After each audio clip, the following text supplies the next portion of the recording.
ওম শান্তি। আজিৰ তাৰিখ 1 ছেপ্টেম্বৰ 2024 বৰ্ষ। আজি ৰবিবাৰ। অব্যক্ত বাপদাদাৰ অব্যক্ত মুৰলী আৰু আজিৰ অব্যক্ত মুৰলীৰ ৰিভাইজ তাৰিখ হৈছে 2001 বৰ্ষৰ 25 নৱেম্বৰ। আৰু আজিৰ অব্যক্ত মুৰলীৰ সাৰ হৈছে আশীৰ্বাদ দিয়া, আশীৰ্বাদ লোৱা, কাৰণক নিবাৰণ কৰি সমস্যাসমূহ সমাধান কৰা। আশীৰ্বাদ দিয়া আৰু আশীৰ্বাদ লোৱা, কাৰণক নিবাৰণ কৰি সমস্যাসমূহ সমাধান কৰা। আজি স্নেহৰ সাগৰ বাপদাদাই নিজৰ স্নেহস্বৰূপ সন্তানসকলৰ স্নেহৰ জৰীত আকৰ্ষিত হৈ সাক্ষাৎ কৰিবলৈ আহিছে হওক। সন্তানসকলে আহ্বান জনালে আৰু হুজুৰ হাজিৰ হৈ গ'ল। অব্যক্ত মিলনটো সদায় উদযাপন কৰি থাকে, তথাপিও সাকাৰত আহ্বান জনালা, সেয়েহে বাপদাদা সন্তানসকলৰ বিশাল মেলাত উপস্থিত হৈ গৈছে। বাপদাদাৰ সন্তানসকলৰ স্নেহ, সন্তানসকলৰ মৰম দেখি আনন্দিত হয় আৰু অন্তৰৰ ভিতৰতে চাৰিওফালৰ সন্তানসকলৰ বাবে গীত গায়। বাহ শ্ৰেষ্ঠ ভাগ্যৱান সন্তানসকল, বাহ ভগৱানৰ স্নেহৰ পাত্ৰ আত্মাসকল, বাহ ইমান শ্ৰেষ্ঠ ভাগ্য আৰু ইমান সাধাৰণ ৰূপত সহজে প্ৰাপ্ত হয়। এয়া সন্তানটো, পিতাই কৈছে যে ইমান শ্ৰেষ্ঠ ভাগ্য আৰু ইমান সাধাৰণ ৰূপত সহজে প্ৰাপ্ত হয়। এয়া সপোনতো ভবা নাছিল, কিন্তু আজি সাকাৰ ৰূপত ভাগ্য প্ৰত্যক্ষ কৰি আছা। বাপদাদাই দেখি আছে যে দূৰৈত বহিও সন্তানসকলে মিলন মেলা উদযাপন কৰি আছে। বাপদাদাই তেওঁলোকক দেখি মিলন উদযাপন কৰি আছে। সংখ্যাধিক মাতাসকলে সোণালী সুযোগ পাইছে আৰু বাপদাদাও বিশেষ শক্তি সেনাক দেখি আনন্দিত হয় যে চাৰিবেৰৰ মাজত থকা মাতাসকল পিতাৰ দ্বাৰা বিশ্ব কল্যাণকাৰী হৈ বিশ্বৰ ৰাজ্য অধিকাৰী হৈ গ'ল। হৈ গলা নে হৈ আছা? কি কবা? হৈ গলা নহয়? বিশ্ব ৰাজ্যৰ মাখনৰ লাৰু তোমালোক সকলোৰে হাতত আছে নহয়? বাপদাদাই দেখিছে যে যিসকল মাতা মধুবনত উপস্থিত হৈছে, তেওঁলোক এটা কথাত বহুত আনন্দিত হয়। কোনটো কথাত? যে বাপদাদাই আমাক মাতাসকলক বিশেষকৈ মাতিছে। তেন্তে মাতাসকললৈ বিশেষ স্নেহ আছে নহয়? নিচাৰে কয়, বাপদাদাই মাতিছে, মোক মাতিছে, মই কিয় নাহিম? বাপদাদায়ো সকলোৰে বাৰ্তালাপ শুনি থাকে। এই আনন্দৰ নিচা চাই থাকে। এনেয়েতো পাণ্ডৱো কম নহয়। পাণ্ডৱসকলৰ অবিহনেও বিশ্ব কাৰ্যৰ সমাপ্তি হ'ব নোৱাৰে।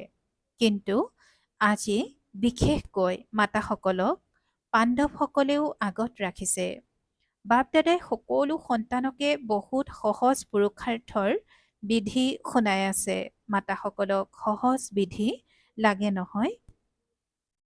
সেয়েহে বাপদাদাই সকলো মাতাক সন্তানসকলক কয়, সকলোতকৈ সহজ পুৰুষাৰ্থৰ সাধন হ'ল কেৱল চলোতে ফুৰোতে সম্বন্ধ সম্পৰ্কত আহি প্ৰত্যেক আত্মাক অন্তৰেৰে শুভ ভাৱনাৰ আশীৰ্বাদ দিয়া আৰু আনৰ পৰাও আশীৰ্বাদ লোৱা।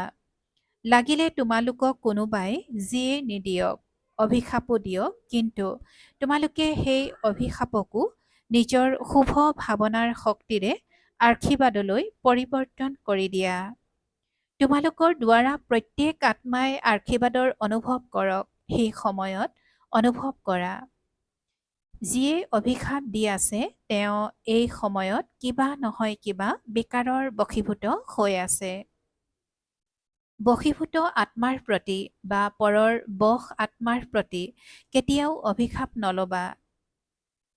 পিতাই কৈছে যে তোমালোকৰ দ্বাৰা প্ৰত্যেক আত্মাই আশীৰ্বাদৰ অনুভৱ কৰক।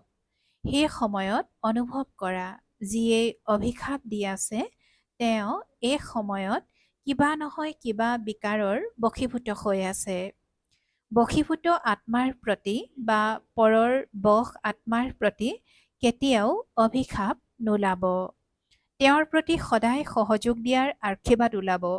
কেৱল এটাই কথা স্মৃতিত ৰাখা যে মই নিৰন্তৰ এটাই কাৰ্য কৰিব লাগে।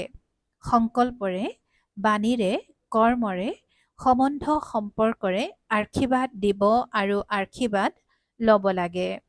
যদি কোনো আত্মাৰ প্ৰতি কোনো ব্যৰ্থ সংকল্প বা নাকাৰাত্মক সংকল্প উদয় হয়, তেন্তে এইটো স্মৃতিত ৰাখিবা যে মোৰ কৰ্তব্য কি। যেনেকৈ ক'ৰবাত জুই লাগি আছে আৰু অগ্নি নিৰ্বাপক লোকসকলে তেতিয়া তেওঁলোকে জুই দেখি পানী ঢলাৰ নিজৰ কাম পাহৰি নাযায়। তেওঁলোকৰ স্মৃতিত থাকে যে আমি পানী ঢালোতা, জুই নিৰ্বাপন কৰোতা। এনেকৈ যদি কোনোবাই যিকোনো বিকাৰৰ জুইৰ বশৱৰ্তী হৈ কোনো এনেকুৱা কাৰ্য কৰে যিটো তোমালোকৰ ভাল নালাগে, তেতিয়া তোমালোকে নিজৰ কৰ্তব্য স্মৃতিত ৰাখিবা যে মোৰ কৰ্তব্য হৈছে যিকোনো প্ৰকাৰৰ জুই নিৰ্বাপন কৰা, আশীৰ্বাদ দিয়া, শুভ ভাৱনাৰে সহযোগ দিয়া। পিতাই কৈছে যে শুভ ভাৱনাৰে সহযোগ দিয়া। বছ এটা শব্দ স্মৃতিত ৰাখিবা। মাতাসকলে সহজে এটা শব্দ স্মৃতিত ৰাখিব লাগে, আশীৰ্বাদ দিয়া আৰু আশীৰ্বাদ লোৱা। মাতাসকলে এইটো কৰিব পাৰানে? পিতাই সুধিছে যে মাতাসকলে এইটো কৰিব পাৰানে? সকলো মাতাই হাত দাঙি আছে। কৰিব পাৰিবা নে? কৰিবই লাগে। পাণ্ডৱে কৰিব পাৰানে? পাণ্ডৱে কয় কৰিবই লাগে। গায়ন আছে, পাণ্ডৱ অৰ্থাৎ সদায় বিজয়ী আৰু শক্তিসকল সদায় বিশ্ব কল্যাণকাৰী নামেৰে প্ৰসিদ্ধ। পিতাই কৈছে যে গায়ন আছে যে পাণ্ডৱ অৰ্থাৎ সদায় বিজয়ী আৰু শক্তিসকল সদায় বিশ্ব কল্যাণকাৰী নামেৰে প্ৰসিদ্ধ। বাপ দাদাৰ চাৰিওফালৰ সন্তানসকলৰ পৰা এতিয়ালৈকে এটা আশা বাকী আছে। কনে? কোনটো আশা? জানিতো গৈছা, শিক্ষকসকলে জানি গৈছা নহয়? পিতাই সুধিছে যে শিক্ষকসকলে জানি গৈছা নহয়? সকলো সন্তানে যথাশক্তি পুৰুষাৰ্থটো কৰি আছা। বাপ দাদাই পুৰুষাৰ্থ দেখি মিচিকিয়াই আছে, কিন্তু এটা আশা এইটো যে পুৰুষাৰ্থত এতিয়া তীব্ৰ গতি লাগে। পুৰুষাৰ্থ কৰিছা, কিন্তু এতিয়া তীব্ৰ গতি লাগে। ইয়াৰ বিধি হ'ল কাৰণ শব্দ সমাপ্ত হৈ যাওক আৰু সদায় নিবাৰণ স্বৰূপ হৈ যোৱা। পিতাই আজি বিধিৰ কথা কৈছে যে কাৰণ শব্দ সমাপ্ত হৈ যাওক আৰু সদায় নিবাৰণ স্বৰূপ হৈ যোৱা। কাৰণটো সময় অনুসৰি থাকেই আৰু থাকিবই, কিন্তু তোমালোক সকলো নিবাৰণ স্বৰূপ হোৱা, কিয়নো তোমালোক সকলো সন্তানে বিশ্বক নিবাৰণ কৰি সকলোকে গৰিষ্ঠ সংখ্যক আত্মাক নিৰ্বাণ ধামলৈ পঠিয়াব লাগে। গতিকে যেতিয়া নিজক নিবাৰণ স্বৰূপ কৰি তুলিবা, তেতিয়া বিশ্বৰ আত্মাসকলক নিবাৰণ স্বৰূপৰ দ্বাৰা সকলো সমস্যা নিবাৰণ কৰি নিৰ্বাণ ধামলৈ পঠিয়াব পাৰিবা। এতিয়া বিশ্বৰ আত্মাসকলে মুক্তি বিচাৰে, সেয়েহে পিতাৰ দ্বাৰা মুক্তিৰ উত্তৰাধিকাৰ প্ৰাপ্ত কৰাওঁতা নিমিত্ত তোমালোক হোৱা। পিতাই কৈছে যে এতিয়া বিশ্বৰ আত্মাসকলে মুক্তি বিচাৰে, সেয়েহে পিতাৰ দ্বাৰা মুক্তিৰ উত্তৰাধিকাৰ প্ৰাপ্ত কৰাওঁতা নিমিত্ত তোমালোক হোৱা।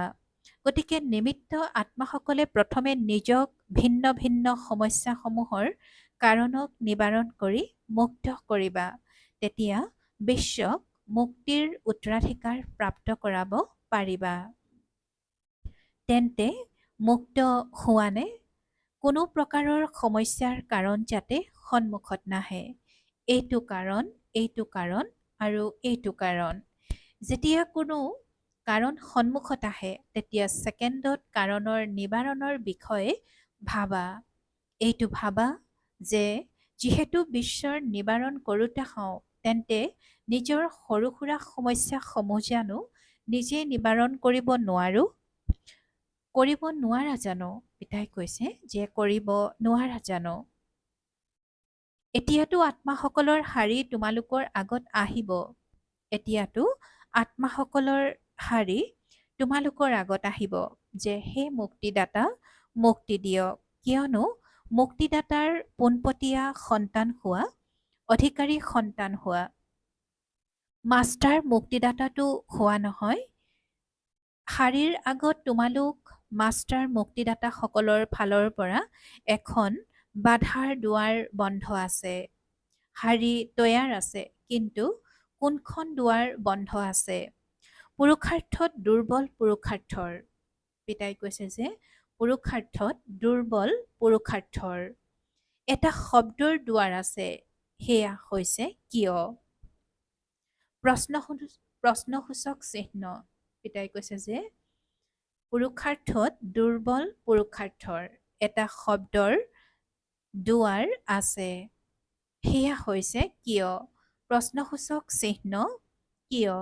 এই কিয় শব্দই এতিয়া শাৰীৰ সন্মুখত নানে। সেয়েহে বাপ দাদাই এতিয়া দেশ বিদেশৰ সকলো সন্তানক এইটো স্মৃতি সোঁৱৰাই আছে যে তোমালোকে সমস্যাসমূহৰ দুৱাৰ কিয় ইয়াক সমাপ্ত কৰা। কৰিব পাৰানে? শিক্ষকসকলে কৰিব পাৰিবানে? পাণ্ডৱে কৰিব পাৰিবানে? সকলোৱে হাত দাঙি আছা নে কোনোৱে? বিদেশীসকলটো সদা প্ৰস্তুত হোৱা নহয়, হয়নে নহয়? যদি হয় তেন্তে পোনকৈ হাত দাঙা। পিতাই সুধিছে বিদেশীসকলক যে যদি হয় তেন্তে পোনকৈ হাত দাঙা। কিছুমানে এনেকুৱা কৰি আছে।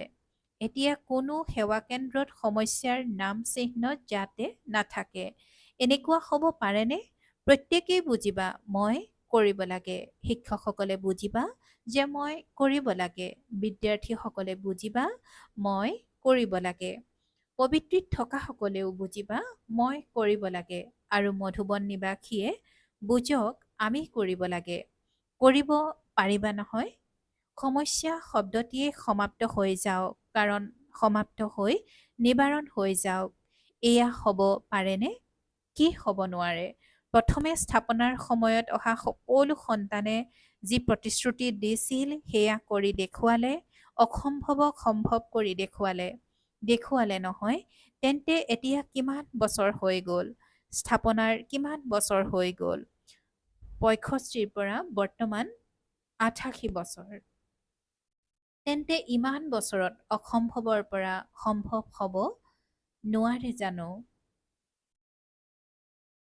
হ'ব পাৰেনে? মুৰব্বী শিক্ষকসকলে হাত দাঙা। পাঞ্জাবে দঙা নাই? সন্দেহ আছে নেকি? ক্ষমা কৰিব যে মুৰব্বী শিক্ষকসকলে হাত দাঙা আৰু পাণ্ডৱে দঙা নাই, সন্দেহ আছে নেকি? অলপ ভাবি আছে, নাভাবিবা, কৰিবই লাগে। আনৰ কথা নাভাবিবা। প্ৰত্যেকে নিজৰ কথা ভাবা। নিজৰ কথাটো ভাবিব পাৰা নহয়? আনৰ বাদ দিয়া, নিজৰ কথা ভাবি নিজৰ কাৰণেতো সাহস কৰিব পাৰা নহয় নে নোৱাৰা? বিদেশীসকলে সাহস কৰিব পাৰেনে? হাত দাঙিছে, অভিনন্দন। বাৰু এতিয়া যিসকলে বুজিছা তেওঁলোকে অন্তৰেৰে হাত উঠোৱা। দেখুৱাবলৈ নহয়। এনেকুৱা নহয় যে সকলোৱে হাত দাঙিছে সেয়েহে ময়ো দাঙি দিওঁ।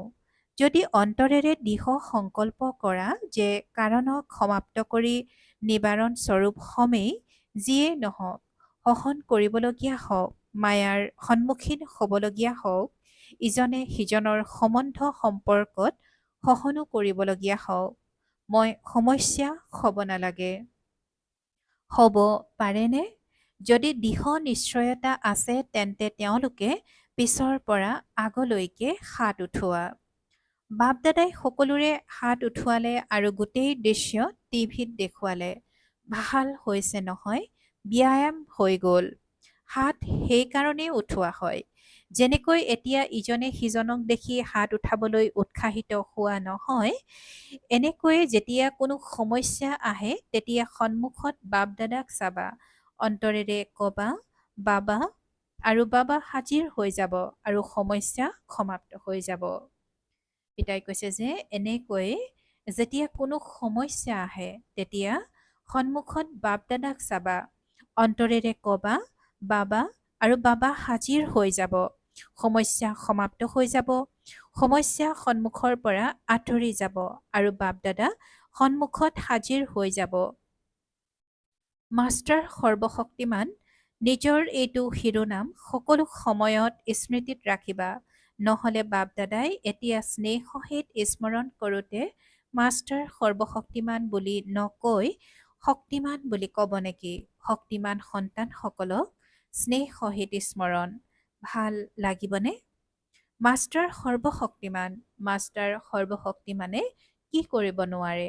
কেৱল নিজৰ শিৰোনাম আৰু কৰ্তব্য স্মৃতিত ৰাখা। শিৰোনাম হ'ল মাষ্টাৰ সৰ্বশক্তিমান আৰু কৰ্তব্য হ'ল বিশ্ব কল্যাণকাৰী।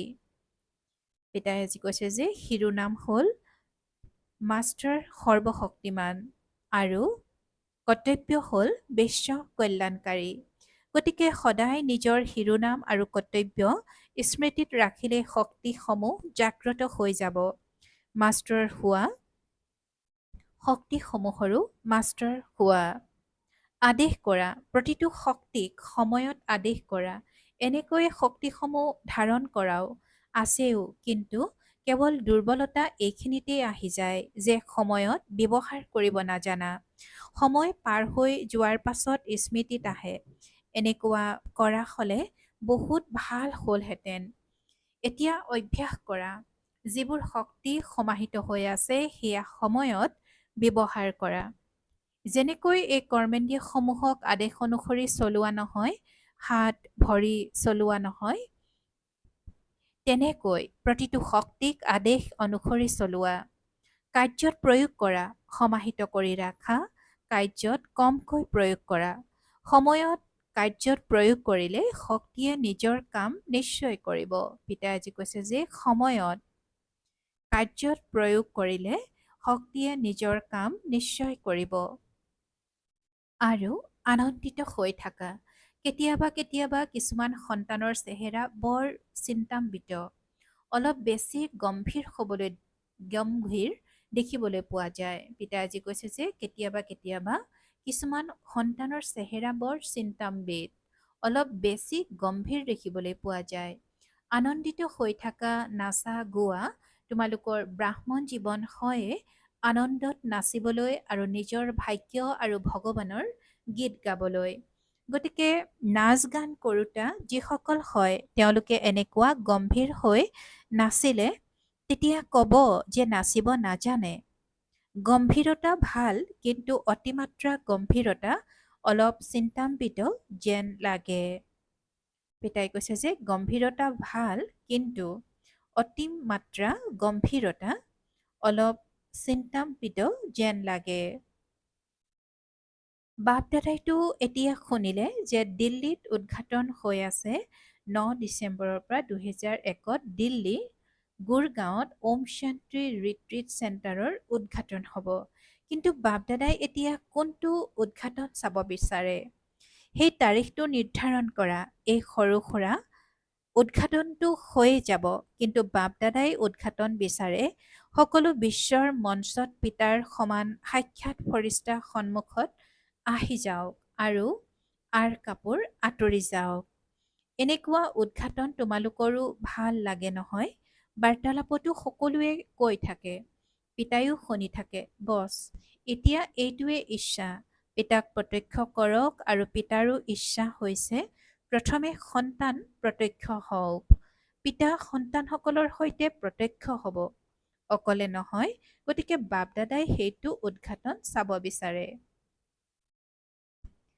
ভাল উৎসাহো আছে।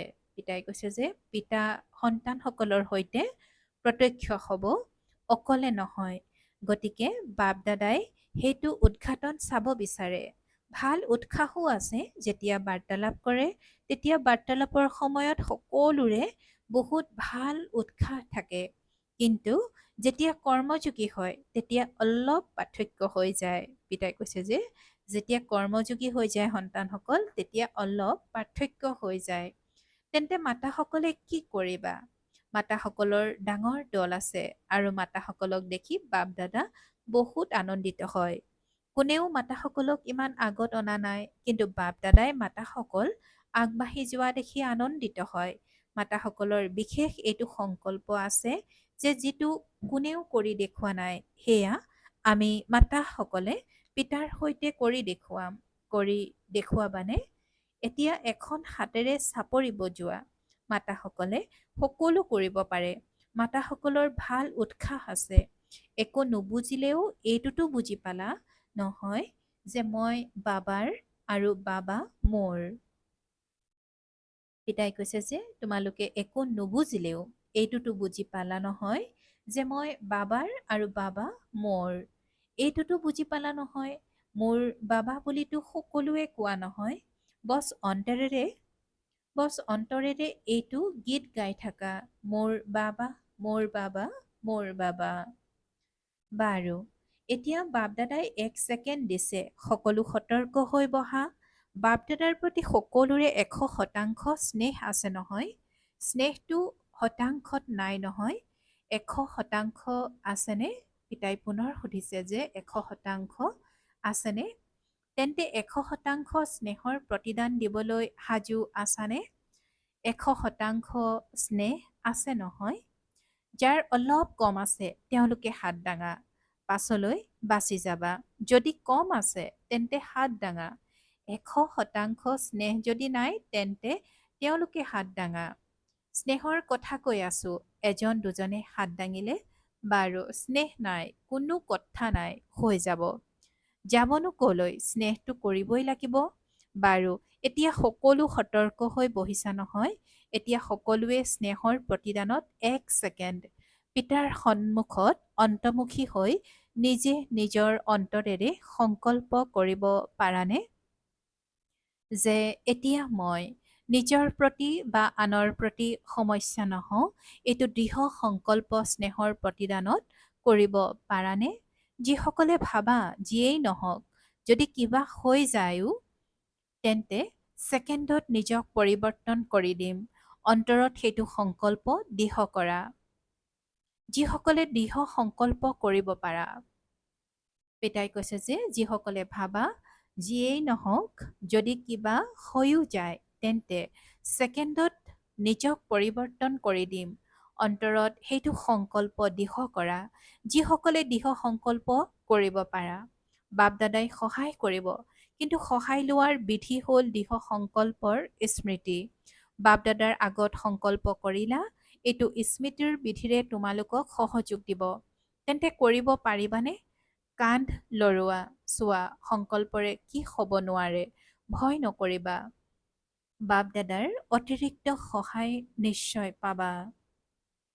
বাৰু, এনেকুৱা সকলো তীব্ৰ পুৰুষাৰ্থী শ্ৰেষ্ঠ আত্মাসকলক সদায় পিতাৰ স্নেহৰ প্ৰতিদান দিওঁতা সাহসী সন্তানসকলক সদায় নিজৰ বিশেষত্বসমূহৰ দ্বাৰা আনকো বিশেষ আত্মা কৰি তোলোতা পুণ্য আত্মা সন্তানসকলক সদায় সমস্যাৰ সমাধান স্বৰূপ বিশেষ আগলৈ উৰোতা সন্তানসকলক বাপ দাদাৰ স্নেহ সহিত স্মৰণ আৰু নমস্কাৰ। আৰু আত্মিক সন্তানসকলৰো বাপ দাদাৰ প্ৰতি স্নেহ সহিত স্মৰণ আৰু নমস্কাৰ। নমস্কাৰ। বিদায়ৰ সময়ত আজি বিশেষকৈ যিসকল মধুবনত ওপৰত সুৰক্ষাৰ কাৰ্যত ব্যস্ত হৈ আছে, তেওঁলোক বাপ দাদাৰ সন্মুখত আহি আছে। যজ্ঞৰ পহৰা দিওঁতাসকলৰ কৰ্তব্য বহুতেই ডাঙৰ, সেয়েহে পহৰা দি আছে। দূৰৈত বহিও স্মৰণ কৰি আছে। গতিকে বাপ দাদাই বিশেষকৈ যিসকল ওপৰত যিকোনো সেৱাৰ অৰ্থে বহি আছে, জ্ঞান সৰোবৰতেই হওক, পাণ্ডৱ ভৱনতেই হওক বা শান্তিবনতেই হওক, যিসকল পহৰা দিওঁতা আছে তেওঁলোকক বাপ দাদাই বিশেষ স্নেহ সহিত স্মৰণ কৰি আছে। সকলোৱে বহুত ভাল পৰিশ্ৰম কৰি আছে। বাৰু সকলো দেশ বিদেশৰ সন্তানে যিসকলে স্নেহ সহিত স্মৃতি পঠিয়াইছে, তেওঁলোকে বুজিবা যে আমাক বিশেষ ৰূপত বাপ দাদাই স্মৰণ কৰি আছে। ভাল বাৰু। আৰু আজিৰ বাপ দাদাৰ বৰদান। পুৰণা সংস্কাৰ আৰু সংসাৰৰ সম্বন্ধৰ আকৰ্ষণৰ পৰা মুক্ত হৈ থাকোঁতা ডবল লাইট ফৰিষ্টা হোৱা। পুৰণা সংস্কাৰ আৰু সংসাৰৰ সম্বন্ধৰ আকৰ্ষণৰ পৰা মুক্ত হৈ থাকোঁতা ডবল লাইট ফৰিষ্টা হোৱা। আৰু আজিৰ বৰদানৰ ব্যাখ্যা। ফৰিষ্টা অৰ্থাৎ পুৰণা সংস্কাৰৰ আকৰ্ষণৰ পৰা মুক্ত সম্বন্ধৰ ৰূপটো আকৰ্ষণ। পিতাই কৈছে যে সম্বন্ধৰ ৰূপতো আকৰ্ষণ থাকিব নালাগে আৰু নিজৰ দেহ বা কোনো দেহধাৰী ব্যক্তি বা কোনো বস্তুৰ প্ৰতিও আকৰ্ষণ থাকিব নালাগে। এনেকৈ পুৰণা সংস্কাৰৰ আকৰ্ষণৰ পৰা মুক্ত সংকল্প, বৃত্তি বা বাণীৰ ৰূপত কোনো সংস্কাৰৰ আকৰ্ষণ যাতে নাথাকে। যেতিয়া এনেকৈ সৰ্ব আকৰ্ষণৰ পৰা অথবা ব্যৰ্থ সময়, ব্যৰ্থ সংগ, ব্যৰ্থ বাতাবৰণৰ পৰা মুক্ত হবা, তেতিয়া ডবল লাইট ফৰিষ্টা বুলি কোৱা হ'ব। আৰু আজিৰ শ্লোগান। শান্তিৰ শক্তিৰে সৰ্ব আত্মাৰ প্ৰতিপালন কৰোতাজনেই আত্মিক সমাজ সেৱক। বাপদাদাই আজি শ্লোগানত কৈছে যে শান্তিৰ শক্তিৰে সৰ্ব আত্মাৰ প্ৰতিপালন কৰোতাজনেই আত্মিক সমাজ সেৱক। ওম শান্তি। ইচ্ছা মাত্ৰম অবিদ্যা স্থিতিৰ অনুভৱ কৰিবলৈ আৰু কৰাবলৈ আজিৰ অব্যক্ত সংকেত। ইচ্ছা মাত্ৰম অবিদ্যা। এইটো স্থিতি দেৱতাসকলৰ নহয়।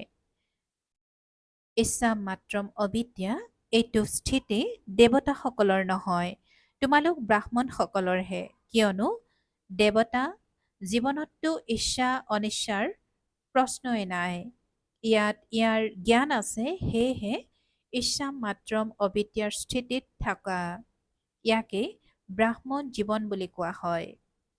ইয়াত ইয়াৰ জ্ঞান আছে আৰু সেয়েহে ইচ্ছা মাত্ৰম অবিদ্যাৰ স্থিতিত থকা ইয়াকেই ব্ৰাহ্মণ জীৱন বুলি কোৱা হয়। এই ব্ৰাহ্মণ জীৱনত সৰ্বপ্ৰাপ্তি সম্পন্ন হোৱা, সকলোৰে ইচ্ছা পূৰণ কৰোতা কামধেনু হোৱা। ওম শান্তি।